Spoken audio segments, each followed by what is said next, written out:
Hello everyone, कैसे हैं आप सब। आई होप आप सब बहुत अच्छे होंगे। सो आइए आज का सेशन हम लोग शुरू करते हैं। आज का सेशन बहुत स्पेशल रहने वाला है क्योंकि आज के सेशन में हम एक ऐसे स्टॉक के बारे में जानने लगे हैं जो मेरी लिस्ट में इस टाइम नंबर 1 पोजीशन पे है। इसका रीजन ये है कि इस स्टॉक में भी बहुत ही अपसाइड पोटेंशियल है मार्केट के हिसाब से, जो हमारे इन्वेस्टर्स के लिए बहुत ही एक अच्छी अपॉर्चुनिटी, एक अच्छी बाइंग अपॉर्चुनिटी साबित हो सकती है। सो बिना वक्त जाए किए हुए हम लोग शुरू करते हैं आज का सेशन। उस स्पेशल स्टॉक का नाम है नायका। जी हाँ, नायका आने वाले टाइम में हमें अपसाइड ग्रोथ काफी दिखा सकता है। इसमें काफी मोमेंटम अभी बाकी है। इस वीडियो में हमको डिटेल में बात करेंगे स्टॉक के टेक्निकल एनालिसिस के बारे में, क्या entry points as an investor हमारे लिए हो सकते हैं और हमारी थ्योरी किस की पॉइंट्स के ऊपर बेस्ड है, हम लोग डिटेल में बात करेंगे इस वीडियो में। नायका के बारे में एक स्पेशल चीज जो मैं आपको जरूर बताना चाहूंगा। यूजुअली क्या होता है, बहुत कम प्रमोटर्स होते हैं जो अपने स्टॉक प्राइस को लेके इंटरेस्टेड रहते हैं। नायका एक ऐसा स्टॉक है जिसके प्रमोटर मिसेस फाल्गुनी जी काफी इंटरेस्टेड रहती हैं अपने स्टॉक के प्राइसेस को लेके। ये बोलने का मेरा कारण ये है, अगर आप चेक भी करेंगे हिस्ट्री में तो आप देखेंगे जो उन्होंने लास्ट बोनस इशू भी शेयर किया था वो भी इसी पे बेस्ड था, ताकि स्टॉक को एक तरह से लिमिट किया जा सके कि वो डाउनसाइड इतना ना जाए। ये एज एन इन्वेस्टर आपको साइकोलॉजिकल लेवल पे भी हेल्प करता है। एज एन आप सिक्योर फील करते हो तो ये काफी हेल्पफुल भी रह सकता है कुछ इन्वेस्टर्स के लिए। सो आइए आगे बढ़ते हैं टेक्निकल एनालिसिस की ओर। चार्ट को स्टडी करने का मेरा एक फॉर्मूला रहता है, जो एक प्रोसीजर में स्टैंडर्ड प्रोसीजर जो मैं हमेशा फॉलो करता हूँ। डेली कैंडल की जगह स्टार्टिंग में पहले जाता हूँ एक वीकली कैंडल्स पे। इसके हम वीकली कैंडल्स में नायका अगर हम लोग आए हैं तो सिंपल एक पैटर्न हम लोग को दिख रहा है। ये बोनस शेयर के बाद का स्टॉक प्राइसेस है। यहाँ पे एक पैटर्न बन रहा है, हम इसको इन्वर्टेड हेड एंड शोल्डर भी बोल सकते हैं। ये नेकलाइन का ब्रेकआउट हुआ इस बड़ी सी कैंडल पे, फिर टेस्टिंग हुई, फिर अपसाइड की तरफ बढ़ रहा है। अब मैं यहाँ पे अगर यहाँ पे मैं एक लाइन ड्रॉ कर लेता हूँ, यहाँ पे मुझे एक ट्रेंड दिख रहा है, अप ट्रेंड। ये मैंने एक लाइन ड्रॉ की है। इसको थोड़ा सा रिफाइन कर देते हैं हम, और रिफाइन करने के बाद हमें एक दिख रहा है कि यहाँ पे ना एक रेजिस्टेंस बन रहा है। अब इस रेजिस्टेंस को लेट्स से मैं यहाँ पे एक रेजिस्टेंस बना देता हूँ। ये रेजिस्टेंस हमें क्लियरली दिख रहा है। अब हम आएंगे डेली टाइम फ्रेम पे। अब डेली टाइम फ्रेम पे हम इसको क्लियरली देख पा रहे हैं कि एक्चुअल में हो क्या रहा है।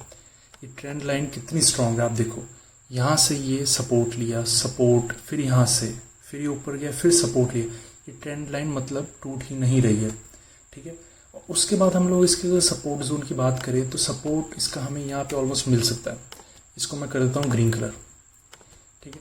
यहाँ पे एक हमें स्ट्रॉन्ग सपोर्ट दिख रहा है, और देखा जाए तो वहाँ से ये रीटेस्टिंग करके भी गया है, ठीक है।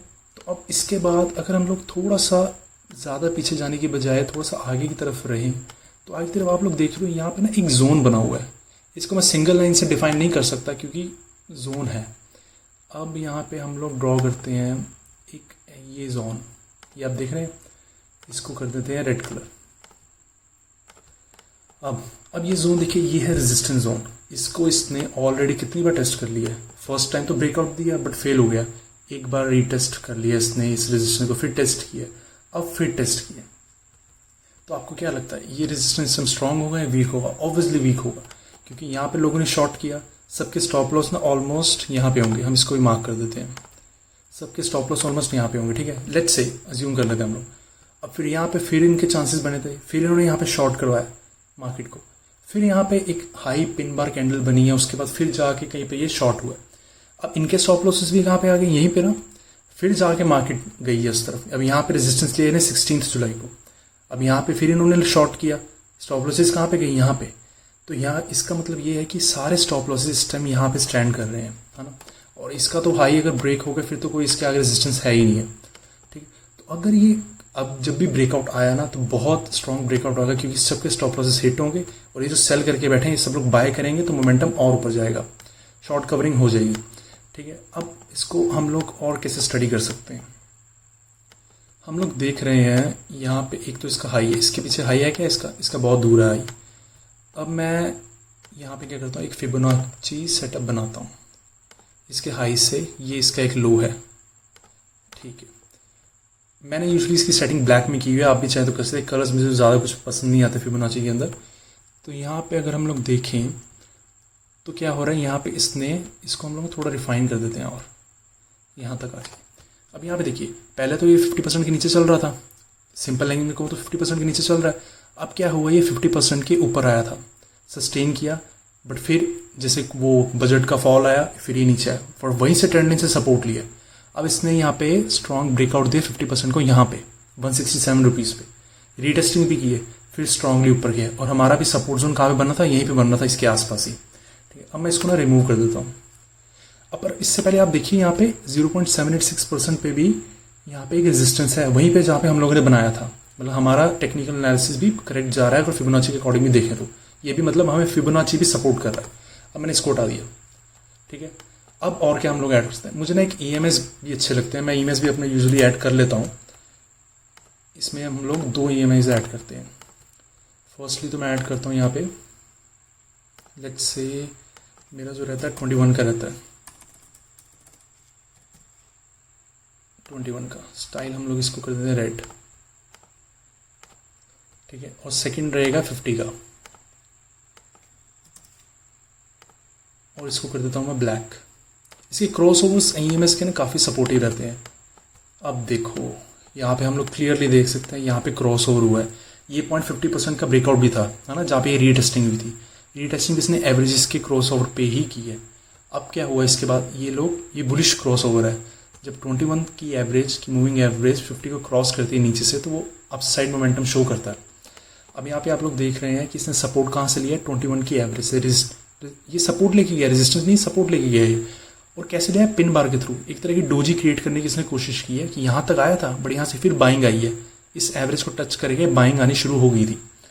देखो मूविंग एवरेजेस पे हम लोग अकेली ट्रेड नहीं ले सकते हैं। अब मैंने फिबोनाची भी चेक किया था, मैंने मूविंग एवरेजेस भी चेक किए। किस लिए किए, ताकि जो मेरी थियोरी थी, जो रेजिस्टेंस बनाया था, जो सपोर्ट बनाया था, जो ट्रेंड लाइन थी, इसको सपोर्ट देने के लिए, ताकि मैं थोड़ा और कन्विंसिंगली इसमें इन्वेस्ट कर पाऊँ। तो बात करते हैं एंट्री की, कि हम लोग एंट्री कब बना सकते हैं।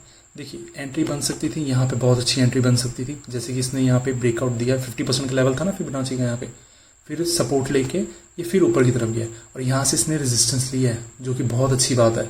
फिर यहाँ से सपोर्ट ले रहा है। अब हम लोग एंट्री कहाँ पे बना सकते हैं, एंट्री पहली तो हम लोग बना सकते हैं यहाँ पे, ठीक है, कि इसका ब्रेकआउट हो।